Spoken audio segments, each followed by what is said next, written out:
బులెటిన్లో మరో breaking news. YS Jagan Tirumala పర్యటన వేళ AP deputy CM Pawan Kalyan కీలక ప్రకటన చేశారు.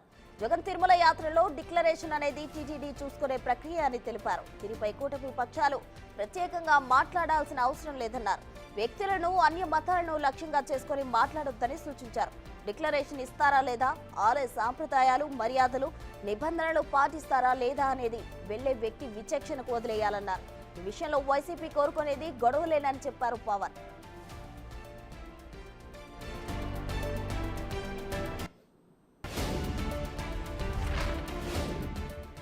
తిరుమల ప్రసాదం అపవిత్రం కావడం, ఆలయ ఆచారాలకు భంగం వాటిల్లేలా టీటీడీ పాలక మండలి నిర్ణయాలు తీసుకోవడం అనేది హిందువుల అంతర్గత వ్యవహారమని చెప్పారు. హిందూ ధర్మాన్ని కాపాడతామని బాధ్యత తీసుకున్న వారే అందుకు విరుద్ధంగా వెళ్లినందున వారిని ప్రశ్నించాలన్నారు.